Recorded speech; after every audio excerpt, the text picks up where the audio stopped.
The Council is going to vote this afternoon on a draft resolution demanding a 30-day ceasefire in the deadly bombardment of Syria, but hopes for a temporary truce are likely to rest on Russia, which has blocked previous attempts at a ceasefire and says it can see no prospect of an agreement. Now, the vote follows days of heavy bombing in Eastern Ghouta, near the Syrian capital of Damascus. More than 400 civilians are thought to have been killed since Sunday. Joining us now is Mohammed Goumni from Human Appeal, who's been working in Syria to support victims. Mohammed, thanks for your time. Thank you. Give us a picture of the humanitarian situation. Have you got people coming to you who've managed to escape from Eastern Ghouta? Well, first, thank you very much for giving me this chance to echo the voices of people from Ghouta.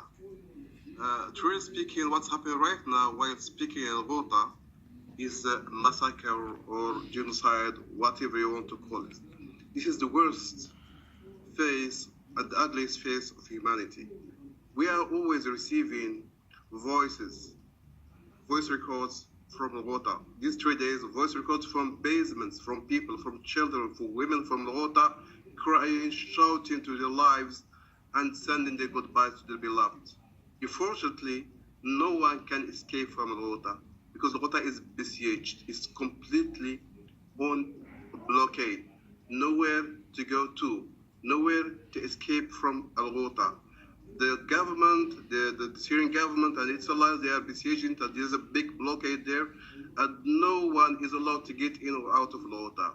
They are really hunting them. They are really targeting any moving object in Ghouta, whether men, women, cars, even infrastructure. Everything now is being targeted in Ghouta.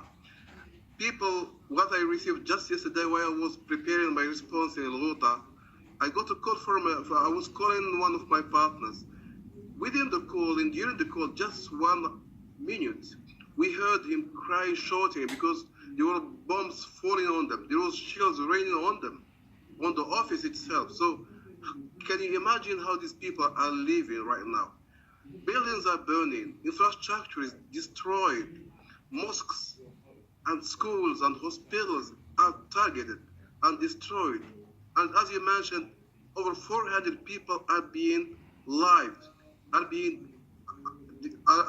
dead. Over 400 people dead. Can you Mohammed, imagine? can I ask you, Mohammed, what the people that you managed to make contact with are telling you? Because the Russians and the Syrians will say that jihadist groups will not be allowing them to leave and using them as human shields. What do you say?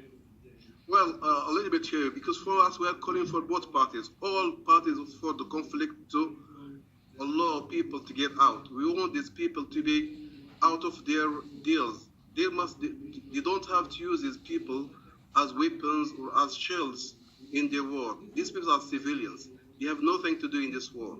This is what we are calling for. All parties are guilty.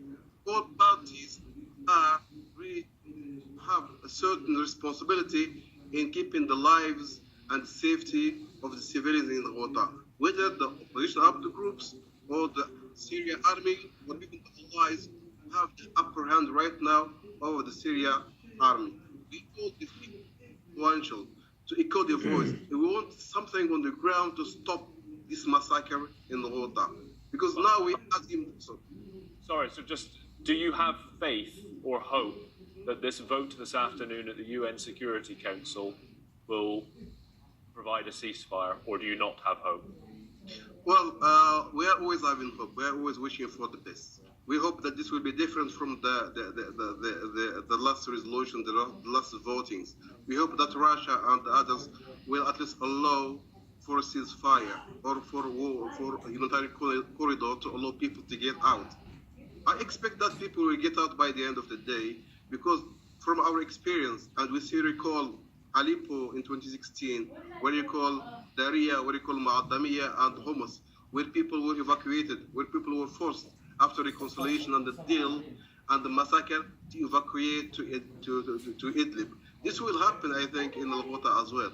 This is the plan, because the regime wants to control all the area which is under opposition armed groups, either in Ghouta or anywhere else.